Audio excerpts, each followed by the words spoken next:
I'm Sunny. I'm Rachel. And I'm Rox, and this is Literature on the Rocks. Your dance moves. I mean, they were just moving your head. Yeah. But, like, it caught me off guard. I had my eyes closed. I missed it. They weren't Oh, dance you were moves. really feeling it. She was just moving her Between the head two of you. Oh, wow. to the beat. Yes. That's an event. I know. She was getting down with her bad self. Oh, man. Well, how's everyone doing? Awful. Oh, my gosh. What? I'm just kidding. What? This has you. I know you guys have seen it because I've sent it to you, but the And you've Wicker. really Yes. manipulated my algorithm is what you've done. Same. Because now there's nothing. It's everywhere. It's everywhere. That's what I I'm meant. corrupted. And so for our listeners, if you haven't seen the trailer for Wicker, you need to go watch it right now. Oh, yeah. The woman in it is also the queen. She plays the queen in Yeah, the the Crown. older queen. How can she doesn't have sex? The queen. She does She with Wicker. is angelic. She does. She does not get violated by Apparently She Wicker. enjoys a good wicker basket screwing. She loves a good Wait, wickering. okay, wait. What are those books Wickering. called? They're called like sentient romances. Is that what they Yes. call them? Yeah. Yeah. Most of them are like, at least from, I have never read them, but I hear about them all the time. Social media is rampant with them, but they'll be like, oh, she was cleaning the dishes and decided to like rub herself with a sponge. And then the sponge came to life because it was really just an alien that was a sponge. I feel like that's like how they usually go. This one is like, this woman needs love. So she goes to this man, but he's like a magical man. And he builds her a Husband. husband. manly husband. Made. Ripped like you've never seen, but also out of wicker. Out of But a also basket. could rip because he's Wicker. And He he's is ripped. intricately woven. Intricately woven. Yeah, Very tightly. Don't let him handle knives. We're all afraid for him to fray at the ends. It's just the weirdest thing. But, But since the you freaking trailer too is wild. it's Like, weird. That It is al- not safe It's But for the children. not safe for Oh, work. no. Not safe for children. That is a wild Put that on- trailer. Put it But on the mute. way they show, like, whoever directed it did a great job because I was like, I kind of want to watch that. I do too. I was like, this is real? Because I kind of want to go see it. Or whoever's responsible for creating the trailers, because I think that's like a separate job, right? Is Yeah. putting the trailer together. Does Because she have little wicker babies? oh, Could do we she? know? Can she? Is- How old is she in this movie? Is he Oh yeah. producing wicker material? Is he ejaculating? Jackie Wickering. No, but like what? Yeah, what is He could that? talk. We say no, like absolutely not. This is wild. And he can love. He can So love. his feelings. Why doesn't he have emotions. But does he wickerm have fluids? sperm? That's wicker. Wicker. Wickerm. I don't know, but she definitely. I mean, he's got all the things. It's weird. It's It's weird. so weird. It's And then so because weird. you sent it to me, I have this post that I'd like to share with you. Excellent. great. I love this. It's called Book Boyfriends Like Wicker, but they get progressively unhinged. Oh, Excellent. Yeah. So, okay, first is he's a man made of cake. That is a yeah. book called Cake. Oh, I don't want that in me, but I want it like in my mouth. I would enjoy that. But yeah. then How you'd that be works. eating part of them. Well, it'd be like. It'd take a lot to not bite. Oh my God, you guys. I'd be like, just a little nibble. The man made of pumpkin, and it's called Halloween. Are they made of pumpkin? Is he a Pumpkin. hard pumpkin? Made I of feel like pumpkins. squash is I don't know. very- I don't know the book. I just, Oh, is it all gourds? Because I could see I how could a see it. gourd Holly would fit Wilde? in. You said Holly Wilde? Holly Wilde. Yeah. Oh yeah, she's also is nailed one of them. I don't know. my- not She's a in whole this one. series featuring Yes. construction tools shapeshifters. Hammer is gonna bang you out. Mallet me. Then we have he's a man made of roses. Ow! The book is thorns? called Pollinated by the Plant Monster. Pollinated by the plant mail monster. Then we have made of sand, pounded by Poseidon. Sand in the from the ocean. ocean. Got it. He's not a man. He's a teddy bear. Banging my birthday bear. That gives me Ted vibes. Hold does. on, this one is creepy. He's not a man. He's a giant egg. The deviled egg made me do it. The deviled egg made me do it. He's an airplane seat. Airpeen. What is this? He's an ice cube. Melt for daddy. Milk for Oh. daddy. That would be, I feel like, anticlimactic. Yeah. You've turned into water. Yeah. And the last of them is he's not a man, he's a nose. Getting in the knickers of the nose man. No. Absolutely not. Just a nose? It's At least just some of that was the most unhinged. afraid Wicker is about to awaken something in you. Prep yourself by going down the sentient object romance rabbit hole. I feel like I'm gonna read next on my list. Sentient object romance. I don't know which just one. There's don't one know actually how called, I found believe some it. more. Yeah, there's one actually called Unhinged, which is by Vera Valentine, who falls in love with her front door. This one's called Bedding the Bedding. As you guessed it, sheets and pillows. There's a bunch that are produce, like they have their Oh, own yeah, yeah. section, pounded by produce, mating with mallows. Is there a huge following for Goodreads these? has a section on it. Are people obsessed with I think people love a good sentient object Basted romance. a sentient object monster romance. I feel like we maybe just need to add one to the list because I just need to understand. You know what? I want to watch Wicker, and I do think it's going to awaken a sentient. I don't think it's Some of gonna. them are weird. I want a little bit of a story, I feel like. And I do think this one has a little bit of a story. All the people hate her. She's ugly. She's a fishmonger. And everyone's like, she stinks because she smells like fish. And like, she's like the The town Wicker Man joke. really doesn't care about that. He can't smell probably. Yeah. He's just a basket. He has no sense of smell, but he has wicker. Wicker. And he has sense of everything else, I guess. He He could loves see, her. he Yeah, could touch. so weird that he wouldn't have a. I guess he could smell, He but doesn't he's care. like, you smell good to me, baby. I carry fish around all the time. It's I believe, happening. I'm going on record and saying, after this movie's released, wicker baskets are having a comeback. They're selling out of all Patio stores. furniture. You know what? We just need to invest in wicker stock right now. Let's do it. It's about to get Stock wicked. for wicker. I have no idea. I'm sure. investing. Wicker sales are through the roof.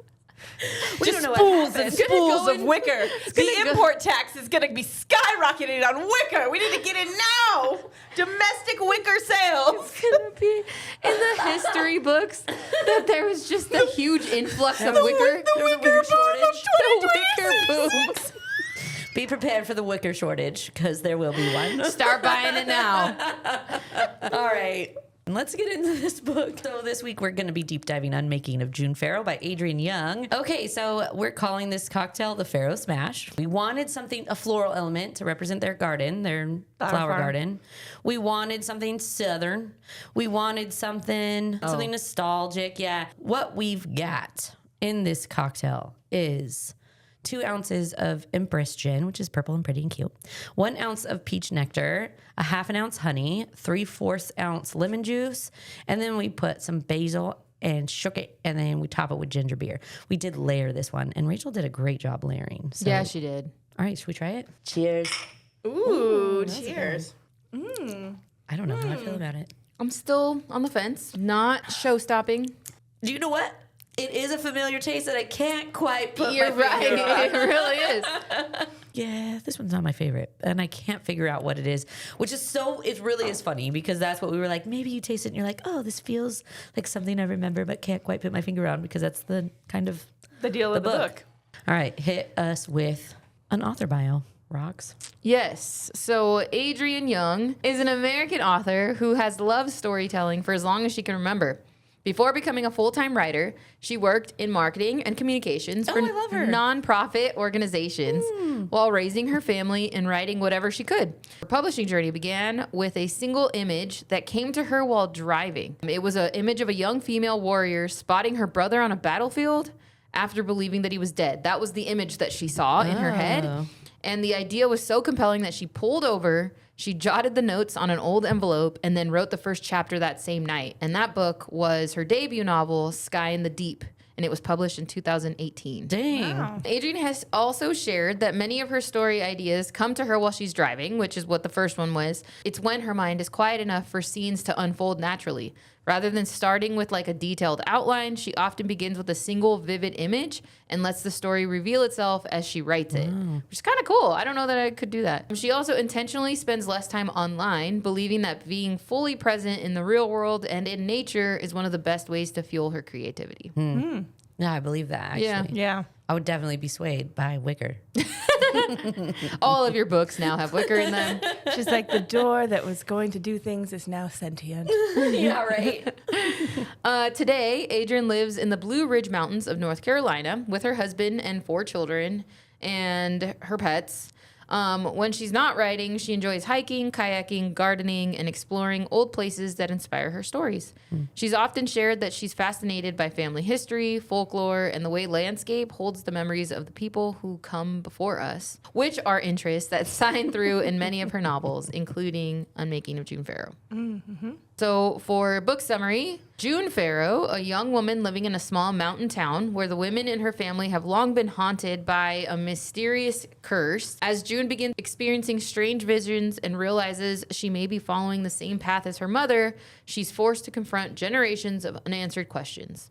What begins as a mystery slowly unfolds into a story about family, love, grief, identity, and the sacrifices we make for the people we care about. It's one of those books that asks you to trust the journey because every answer uncovers another piece of a much bigger puzzle. Okay, so let's jump into these jumps. Mine are chapters 1 through 6. So June Farrow attends her Gran Margaret's funeral. She lived with her since she was a baby. When she was found in an alley after her mother disappeared, she was like 7 months old. Margaret, like all women in the family, are affected by a curse. Margaret's neighbor, Ida Pickney, and her oldest friend is Bertie Forrester, who has been living with June and Margaret. After the service, Bertie gives June a locket. And it's a family heirloom. It mostly resembles a pocket watch. Yeah. But it has too many hands on it, and the numbers aren't right.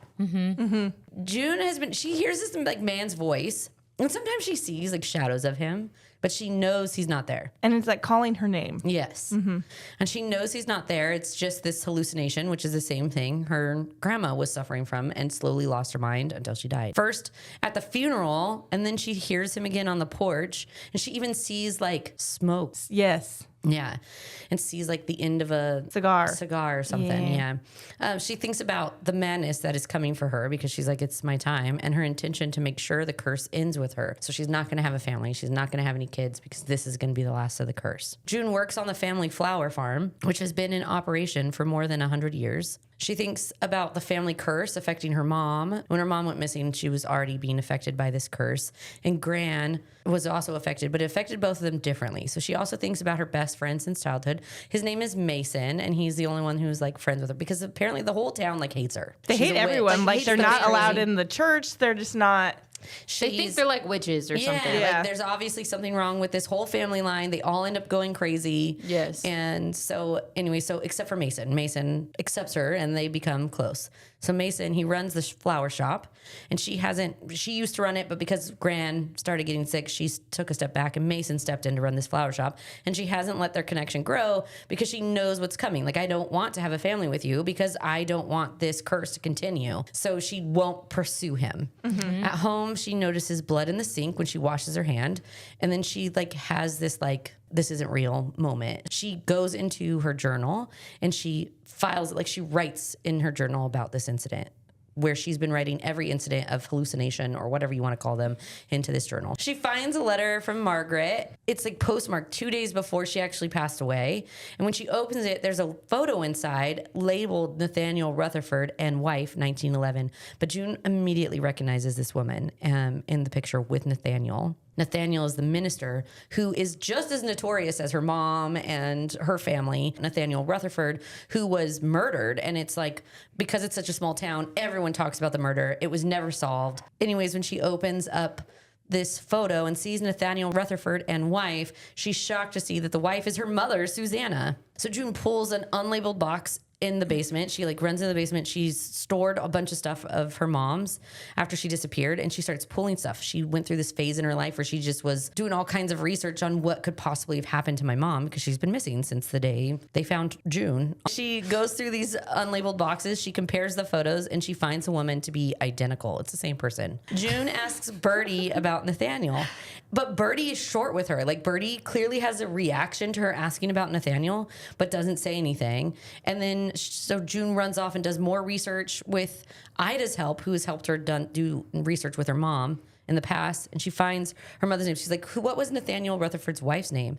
And she like looks it up, and she's like, oh, So that's weird. It was Susanna Farrow. I didn't know you were related. She was like, I Also didn't know that I was related. Yeah. So she finds her mother's name, Susanna Farrow, and on a 1911 certificate of marriage to Nathaniel. So June visits Dr. Jennings. She has a doctor's appointment. He cared for her gran and then has been assessing her episodes as well. So as soon as she started having these episodes, she goes to the doctor and she starts tracking all of these things. They're looking at it. They're looking for patterns. They're looking for triggers. Afterwards, she visits the church to try and find any record of Susanna Farrow because there wasn't a birth certificate. But they started looking for Susanna Rutherford because she was married to Nathaniel.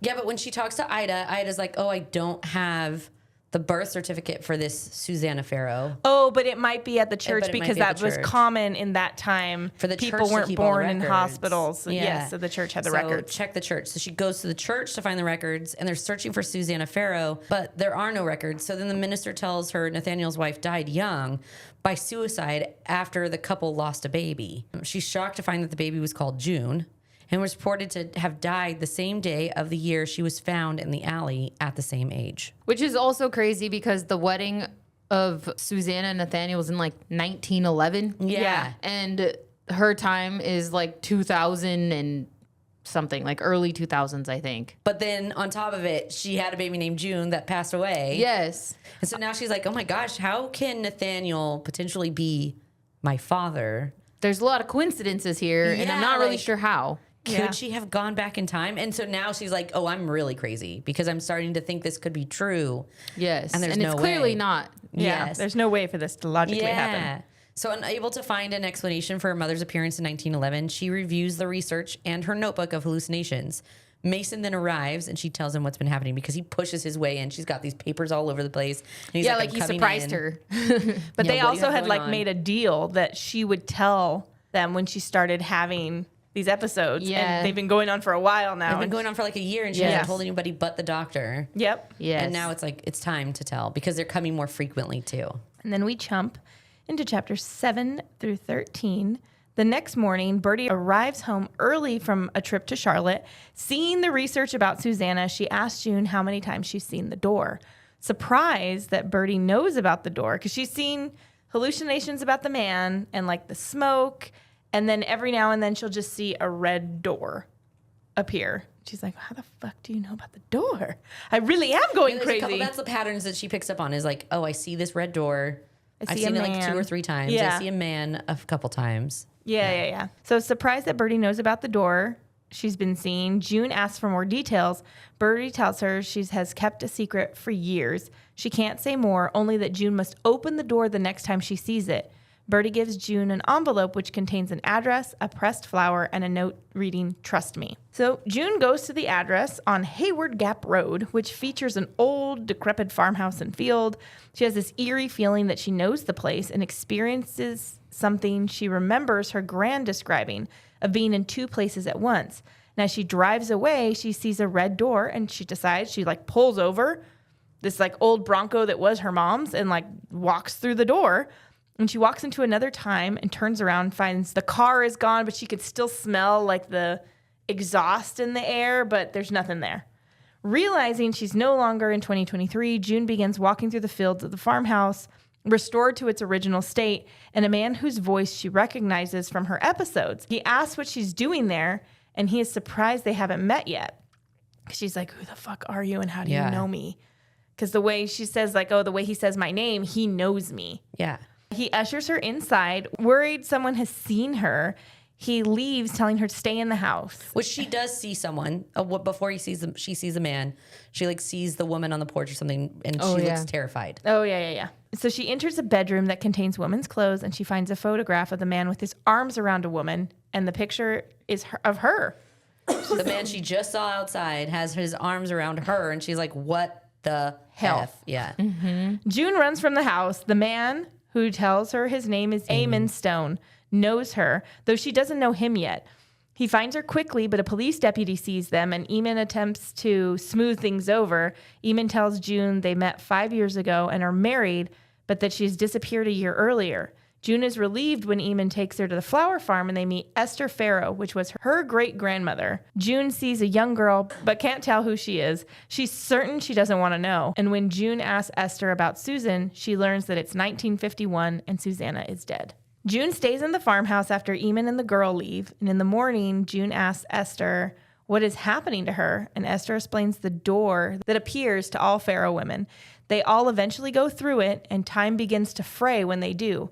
Esther also tells her that the first time she traveled through time was from 2024 to 1946. So a year, she was in 2023. So a year later, in present time, she traveled back to 5 years earlier than what she's currently at. The target year is determined by the locket watch or the heirloom that she was given after her grand died. June finally learns that she can only make 3 crossings through the doors and has already made 2 in this body, technically.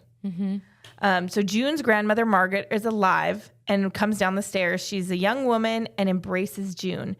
Esther warns June that she shouldn't let Margaret get too attached, and Esther won't tell June the particulars of why she returned from the future. Everyone's being very... Well, the thought is you're going to go back to your time and you're going to stay there. So we're not going to tell you because you don't know who any of us are. And we're not going to get too close mess up to your future. And we're not going to, we're going to guard ourselves. We're going to guard you because we already know how this plays out. Yeah. So you're leaving as soon as you see that door. So. Yes. So we're not even going to get into it because there's no point. So there's definitely a lot of vagueness about what's going on in this time. You don't need to know because the more you know, it actually puts you in danger. So we're not. But it's also they're mad at her. Yes. They're very short with her and fuck this bitch again. Right. Yeah. The thing that I can't even hear as soon as she says you can only make 3 crossings through that door. Okay, well, I did it once when I was a baby, and now I just came back. So then I have to go back. But I was like, but you also came back in 2024.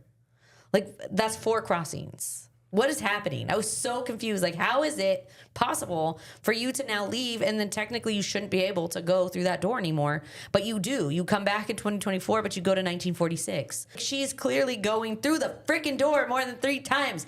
And every time they talked about this door and what she was going to do, I was like, I don't get it. There's more to this story and I don't understand it. So Esther takes June back to Eamon's farmhouse. Eamon is angry with June, but tells her she can stay until the door reappears. He reveals that Annie is their child. Annie was the little girl.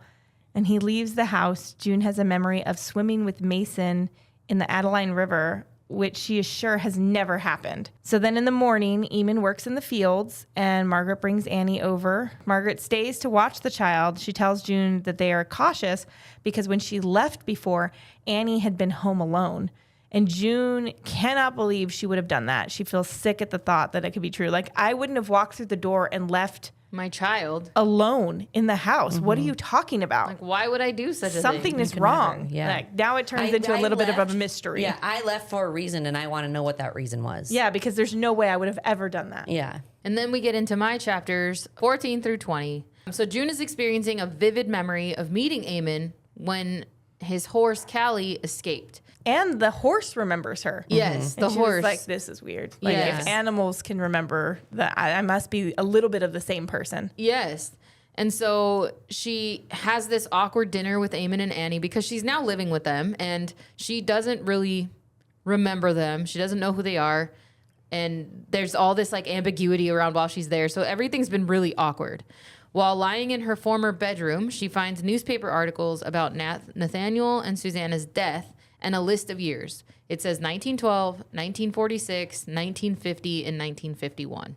So then June decides that she must remember why she left. Now she's like, okay, now I need to really start going through and figuring out why I left because it just doesn't add up. It doesn't sound like something I would do. So she's trying to trigger memories by going about old routines with muscle memory. She's just, okay, this may be something I would do. It feels normal. Let me try to do this. And every little act is she knew where the sugar jar was and she knew which cup to grab and what cupboard things when you were in. Stopped thinking about it and just started moving, it was I've done this before. Yeah, in this space. Yes. A police officer, Caleb, she's cooking breakfast. They're getting ready for the day. And Caleb comes up to the door. He wants to talk to June. And Eamon asks her to stay quiet and hide. And he leaves after a tense conversation with Eamon. And she ends up learning that Caleb has been interviewing everybody about Nathaniel's murder, but she gets the sense that he's hiding something. So frustrated, June works in the garden. She actually goes out and she's like, I'm just going to start gardening and just try to clear my mind. And yes. And she wonders why she left. And Annie sits quietly beside her. And Annie kind of isn't alluding that she remembers her, but also you get the feeling that she kind of does. She's not like, Mom, you're back, or anything like that, but she's comfortable with her. Yeah. But she was so little, too, when she left that it's almost like you kind of know this person, but... Not Yeah, really. and I think Eamon says that to her, like, you left when she was 3. She has an idea of who you are. She doesn't fully know But you. don't get too close to her. Yeah. Really. Like, he's trying to protect her. Yes. And so when Eamon returns, he announces that June will go with Esther into town the following day to be seen and keep people from becoming more suspicious. He's like, look, it's a small town. Everybody heard that you're back. And if we keep holding you hostage up in this house, people are going to start to get suspicious. So you need to start getting back into regular routine, kind of. And the people need to see you out there. So then Caleb asks June to come back to the station for conversation. Her and Esther are on their way home, and Caleb pulls them over.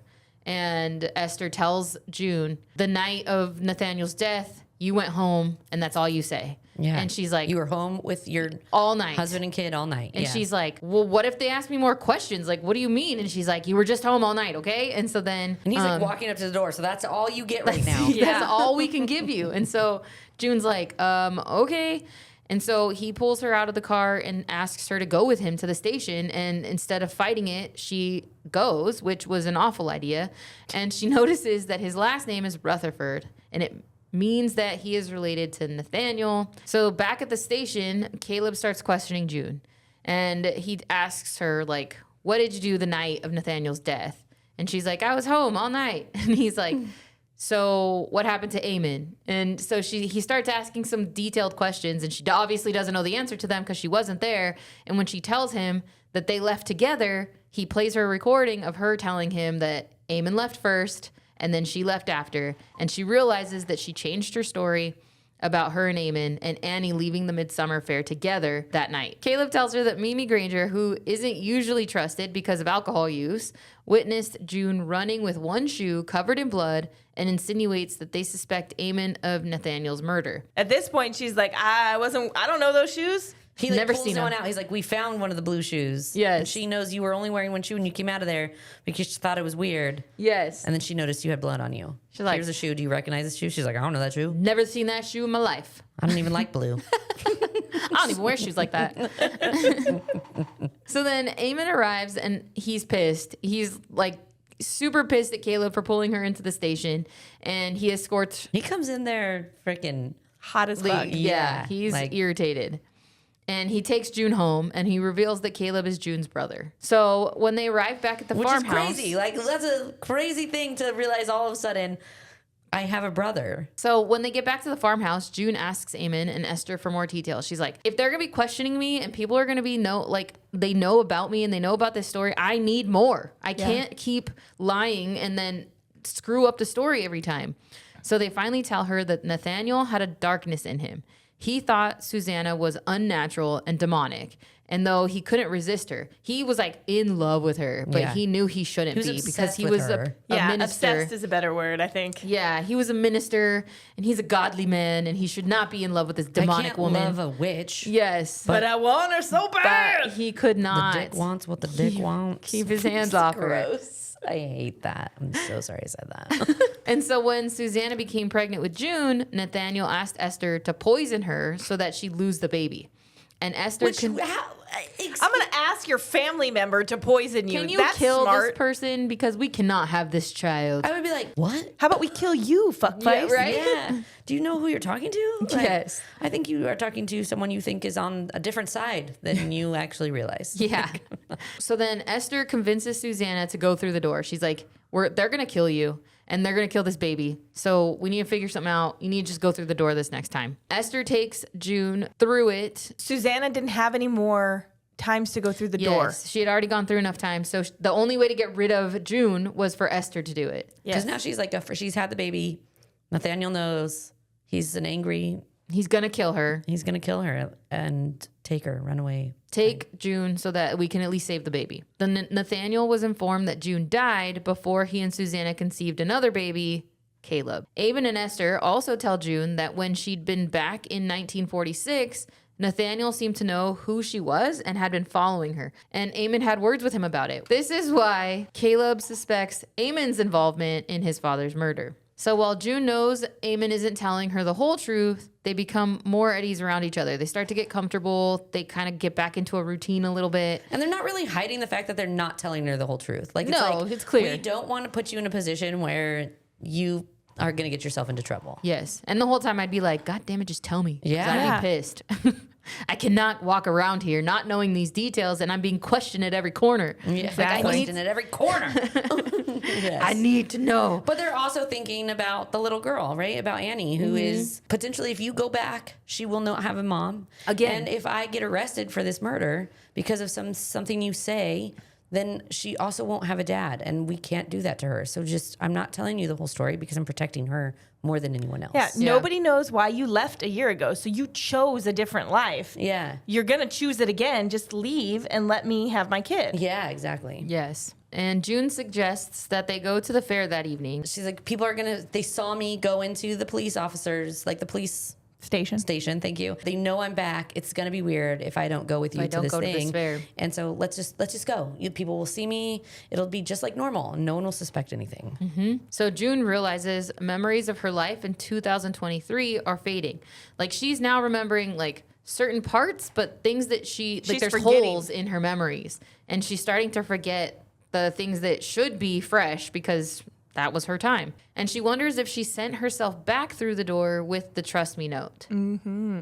Like it wasn't her mom that wrote "Trust Me." It was myself. sending Maybe me it was back. me telling myself to trust me. Yeah.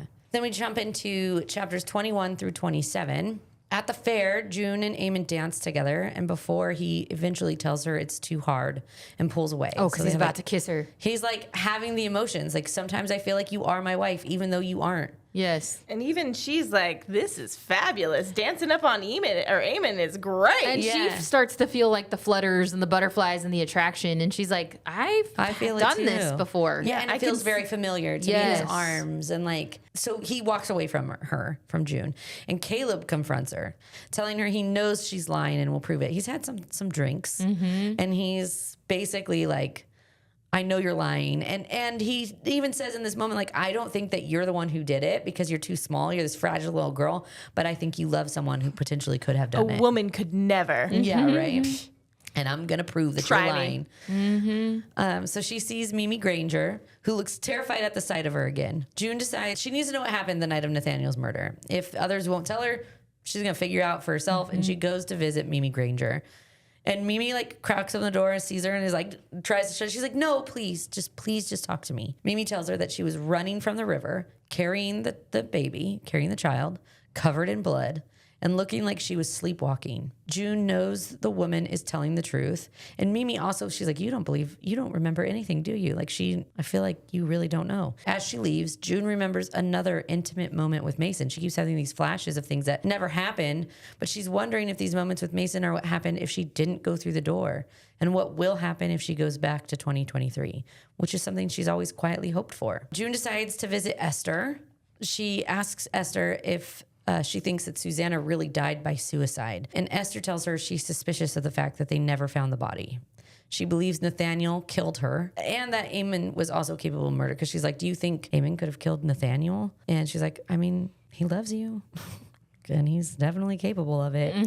I don't think she ever outright says he's capable of murder, but she definitely insinuates like if he was doing something to protect you and Annie, he wouldn't would put it past it. absolutely Yeah. do it to protect you and Annie. Yes. At the farmhouse, Annie cries at night. Like every night since she's been there, Annie cries. Eamon wakes up and he goes into the room with her, snuggles her, and puts her back to sleep, and they fall asleep together. And that's how the rest of the night goes. And it kind of like pulls at June's heart when she sees it. Like, what a good dad. She hears Annie crying. And she wakes up and Eamon is too deep in sleep to comfort her. Like he fell asleep on the couch with his fully clothed. So she's like, okay, he's done this every night. I'm just going to climb into bed and put Annie to bed. So that he can sleep. Yeah. Poor man's been working in the fields like crazy. Yeah. So June climbs into bed with Annie and Eamon eventually joins them. After Annie kind of quiets down, he gets into bed with them. They have this like cute little Family perfect moment. little family moment. And Yeah. she feels that feeling again. Like this is something I know and I enjoy, and it feels warm and it feels like home. June insists on helping Eamon smoke the tobacco fields the next day. After she leaves the first time, this farm, the field just like goes to shit. Eamon can't do it by himself, but he's trying. They were able to pay help, and now because she's gone, her help was a huge. Well, and she was in the field with him too originally. Like they worked as a pair. Yeah.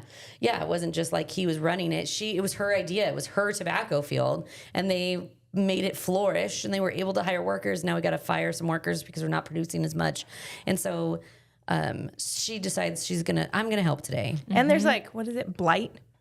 Oh yeah, there's some like disease on some of the plants, and so he's trying to stop the disease, and she's like, from growing. It's taken a lot. No more. I'm going out to help you. Yeah. Yes. Okay, so after they finish smoking the fields for the day, they kiss passionately. Like they just he picks her up on a table, and it was he's been waiting to do this. It was it was so familiar. Yes. And so they kiss passionately, but are interrupted by a sound, and they see that Caleb is inside the house. Like they start going towards the house, they see someone's in there. It was a rush. I was like exhilarating. I was like, oh my God. I thought they were gonna set fire to the house. Yeah. So I was like, run, bitch, run. And I was like, someone's in their house. It's crazy. And then they see that it's Caleb. And so Eamon's like grabs a rifle because Caleb's booking it. He runs into the car. He's trying to get away. And Eamon just starts firing this freaking rifle at him. Get off my stoop. Stop. Yeah. Eamon's about to fuck someone up. Yeah, he is. Not only did you interrupt yeah, right. me finally it has been a year since I had to be able to do this, and now you've interrupted She doesn't even remember me. Get out of here. But then he doesn't even just shoot like once. He's shooting a couple times, and she's like, June's like, stop, Eamon, stop. But what's going to happen if you shoot him and blow his freaking head off? What's going to happen then? Yeah. Right? Then you're really going to be accused of murder. Yeah. Like, just stop. So he gets away. But June realized that she's like, is anything missing? But their house is torn up. Mm-hmm. Yeah, because they were like on the far end of the field. So he had enough time to fuck some stuff up and look for things. And she starts asking, like, she doesn't know the story of what happened, but she looks at him like, could he have found something? And Eamon tells her, I burned it all. And so, like, no, I burned it all. She's like, okay. It wasn't exactly admitting to, like, an admission of guilt, but he was kind involved. of. Yeah, kind of. I thought Eamon did it. At that point, I was like, oh, yeah. He made sure everything was taken away. He took care of it. And so she's like, okay. And then she checks and she realizes that what he found was all these documents that were hidden behind the bed. Mm-hmm. But he didn't know they were there. So she was like, I found these, but now they're gone. He took them all. And with all the dates of the years that I've come back, and I don't know if he could understand it. Yeah. Mm-hmm. Eamon and June discuss the dates of travel. He tells her that after she became pregnant with Annie, she became obsessed with breaking the curse because Makes sense. Yeah. Mm-hmm. While they're talking about this, they realize, where is Annie? Annie goes missing among the tobacco. Like, they can't find her. Eamon and June start panicking. They're calling her name. They start to go out, and even Eamon's like, she wouldn't go out this far. She never goes out this far. And so as they're going, eventually finding Annie, because Annie starts calling out for mama. So she's got this little cute voice. And it's the first time that June is hearing Annie's voice, and the first time she's hearing her call mama. So memories begin to surface way more quickly, including June's pregnancy and Annie's birth. Mm-hmm. June and Eamon have sex, but so she remembers a lot. When they wake the next day, June asks if he killed Nathaniel, just straight up. She's like, did you kill him? Because I've been thinking about it. You just told me that you burned up all the things. So did you kill him? And he's like, no, you did. Which causes the memory to just like come crashing back to her. And then finally the book starts to get good, and this is when I didn't answer Rachel's phone call. You didn't think the book was good up until this point? There was too much, like, I just was like, I don't really get what's happening. And it was like, okay, yeah, I hear the story, but now the story's like unfolding in front of you. And it's like, okay, this is good, right? Let me finish unfolding it for you. Thank you. Chapters 28 to 33. June recalls what happened the night of the murder. June and Annie ran into Nathaniel walking. So at the midnight or midsummer fair, Eamon left earlier, and then her and Annie were walking home through a flower field, and they run into Nathaniel. Nathaniel was drunk, and he admitted to drowning Susanna, so she's like, run. She tells Annie to run, and he comes up and starts holding June underwater. Well, he's like, I baptized her, now it's time for me to baptize you. And he like throws her into the There's water. like a struggle, and she's he like tries holding to her drown under the water, and she grabs a rock from the bed of the river and just like and hits him, knocks him off of his balance, and then just keeps pummeling him with this river rock until he dies. She beats him to death. Bludgeoned him, yeah. June saw Annie watching. So she's like, she was supposed to run, but she ran far enough to be out of arm's reach. But now she's just like, oh shit. Like, she's like the tree like line. any little kid, she stopped because her mom was in trouble and she didn't know where else to go. She was only 4 or 3. She was little. So she realized Annie's watching. She picks her up and they run home to get Eamon. He's like, oh my God, what happened? He realizes they're all covered in blood. So he's like ripping Annie's dress off, trying to figure out where she's hurt, ripping off clothes off of June to see where the blood's coming from. Oh yeah, because she tells him like it's not Annie's. Yeah, and it's not mine. Like, we're fine. We're safe. And so he like puts them in a tub with water to like soak and clean off the blood. And he goes, takes the clothes, sets them on fire, and then he leaves the house. Eamon's gone to go find Nathaniel's body and send it over the falls to make his death look accidental. Because he was drunk. He could have easily just fallen Tripped over the falls. Exactly. Yeah. But he does say, like, I can't just leave him here because he's also got scratches all over his body. But he falls over the waterfall. People might think that Like it came from the fall. Like exactly. The trees and the branches and whatever, yeah. June realizes that her arrival in this time must have been planned. She was trying to fix the unraveling of time, and Margaret must have helped her. So June confronts Margaret, who tells her that she promised to help June return from the future to Eamon and Annie. By traveling to a place she already existed in 2022, June had found a loophole. They would only be one timeline for both herself and for Annie. Which this is where it was like super confusing because then she finds out that like the heirloom that was given to her was set to 1951. So she had no idea why. And so that when she crossed through the door, that's the time that it takes her to. So it was already set that way for her to be there.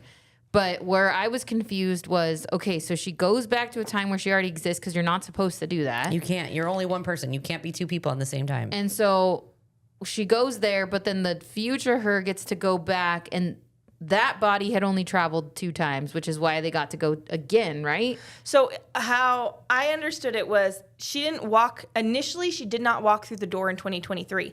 It was 2024 her that walked through the door, went back to 46, and then had this relationship and this baby, killed Nathaniel, and then was trying to fix the timeline and went back to 2022, and that's why she goes Because through she the was door in already 2023. existing. Yes. So they combined timelines technically because she went back to the one, so was able to do it again because...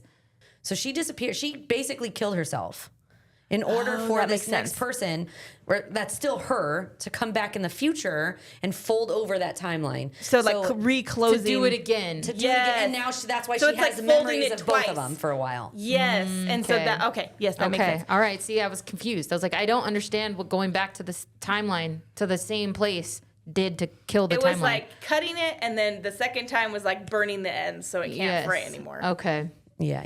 So Margaret says June wanted to have a choice on whether or not to go through the door, but once she does, her memories from the other time will disappear. She's like, the door is going to come back. If you walk through it, you leave Annie and Eamon and all this behind, and you go and have your life in the 2020s. Whatever year you decide to go back. Yeah.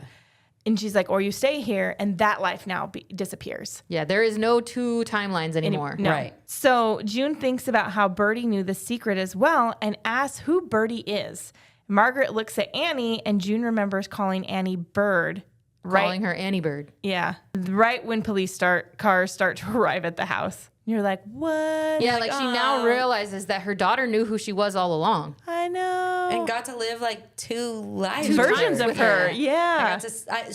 You raised me. My mom raised me, and then I got to help raise her. Yes. Which is wild. Which is kind of what Margaret got to do too. Yeah, because they were the Yeah. same age. She got to raise Grow her up with her a and little grow bit, up with yeah. her. Yeah. So as Caleb attempts to arrest June for the murder of Nathaniel, a red door appears. Eamon tells her to go through it, but she makes her choice to stay in this time. She puts her hands out for Caleb to handcuff her. In the car, Caleb tells June he found proof of her guilt in a photograph from the fair, in which June, it was a picture that the random photographer took of her and Eamon dancing. And she can see in the background she's wearing those damn blue shoes that she would never. But he finds the picture of his parents that she has, and he realizes, like, who are you? right? Oh, He asks her why she looks like Susanna, and June tells him he already knows why, but she doesn't elaborate. She's like, "This is gonna." because there's two different photos, right? There's two different photos. One of the parents, and he's like, "You look just like my mom." And when I saw this photo, I realized, oh, there was photos that were being taken of the fair. And look, oh, you're wearing these shoes that you said you didn't even like blue. So Caleb starts the car and they get out. June tells him that Susanna lied about her death to protect her from Nathaniel.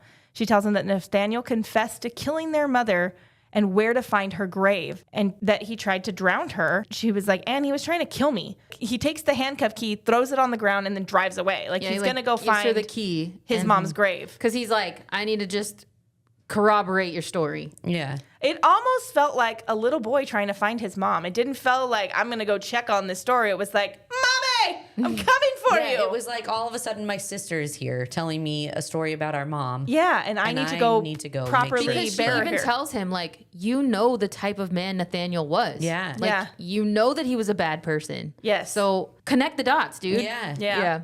So June remembers seeing the door in 1950. She left Annie asleep knowing Eamon would be home any minute, and took her opportunity to end the curse by going to 2022, a time when she already existed. She did it on purpose. And so much time had passed in life. It was like, if I stick around, I might be going to jail, and then I won't have the opportunity to go through the door again. Yeah. This might be my last opportunity, and I know Annie's going to be taken care of in just a few minutes when Eamon comes home. Well, and she doesn't want Annie to have this dual life either. She doesn't want her to go crazy. Yeah. She's like, I'm trying to fix you losing your mom, but I'm also trying to fix this timeline so that you don't have to go through this later. Yes. So it was all a sacrifice that nobody really understood. Yes. Except for Margaret, maybe. Yeah. So in 1952, so a year later, Susanna's body is exhumed. June's memories of her other life have faded, and the door appears less frequently. The book closes by recounting how the lives of her mother, Margaret, and Annie overlapped in different ways in this timeline. Mason is now the sole owner of the flower farm and will find and marry a lovely girl. The final scene is June's wedding to Eamon, who she would marry 100 times over. And the beautiful thing is that she's like, I know people are going to be pissed at me. I know I have to do all this, but I know myself, and I will come back and I will choose this life. Yeah. Like, I'm not leaving. I'm doing it for my daughter, and I will come back and be here for her. Yeah, she didn't have a problem. Like, She never was thought a farmer. that she was abandoning her. Like, she always thought it was all... She always knew she'd come back in a year. She'd come back, and it would make it all better. Well, and she knew he'd be back home in a few minutes, so I didn't leave her alone For that hours long. and hours. Yeah, I didn't leave in the middle of the night. Like, Yes. but they didn't know that. They had No. they didn't know when she left. Exactly. To them, it was like, you just He left was your like, child unattended. Yeah. Okay, should we rate this book, or that's what the next do it. part? Okay. So we rate all of our books on a 3-shot system. 1 shot, I'm not coming back for more. 2 shots, it's good enough for another, but not worth the hangover. Or 3 shots, it got me up. Yeah. This was my choice, huh? Yeah. Okay, I do agree it was confusing. There was a lot of confusing bits at the beginning, but it hooked me in very quickly. And I was very much so like, I had to read it quick, which is a little unfortunate. And I think if I had taken a little bit longer to read it, I wouldn't have had to rewind so much. But I think that it was a little bit confusing, but I still really enjoyed the process of learning the story and the revelations throughout. And I think I'm going to give it a 3. I'm giving it a 3 shot. Oh. It took me a little while to get into this book. I struggled to get into it at first. Oh, really? That's Yeah. crazy. And like when she went back, I think once she went back in time and it was like, oh, there is a mystery to figure out, I started to get a little bit more into it. And then there was like these moments with Eamon, and you were like, oh, something's here. Mm-hmm. I did think the book was really well written, and it reminded me a lot of Addie LaRue. But it was very poetic the way it was written. So I'm going to give it 2 shots. Yes. I think that it was really well written. It was beautiful. It did take me a minute to get into it. Yeah, see, and I felt that way too. Like, I felt like even the beginning when we were learning, like, what are these episodes she's having and what is the significance of them? I think I was hooked then when we were like, what is this? Oh, yeah. This is something more. Mm-hmm. Yeah. Yeah, and I was like, okay. And I think there was a couple parts where I caught myself zoning out because I was like not fully into it. And then I was like, damn it, now I gotta, because there's all this shit happening and I don't know what's happening now. So I return it. Because there was a mix, I'm gonna give it a 2 shots because it was good. And I think I really was hooked at the end. And overall, it was a good book. Yeah. Yeah. Nailed it. Nailed it. All right, that's a wrap on this episode of Literature on the Rocks. We followed June through shifting timelines, whispered family legends, and one unforgettable love story. And somehow Adrienne Young made the impossible feel beautifully inevitable. The prompts are live now, so answer them before next week's book club. And make sure you're subscribed because we're here for you every Wednesday. If this episode left you wondering whether fate guides our lives or whether our choices create it, we'd love it if you rate and review the podcast. Your support helps us continue exploring stories that remind us love, hope, and family can transcend even time itself. Family secrets, a mysterious door, and a little time travel? The Unmaking of June Farrow proves that sometimes the past has a way of finding you, whether you're ready or not. Follow us at Lit on the Rocks Pod on Instagram and TikTok, and visit literatureontherocks.com. Until next time, may your family stories bring you strength, your heart trusts the journey, and every unexpected turn leads you exactly where you're meant to be. Cheers. Toodaloo. Bye.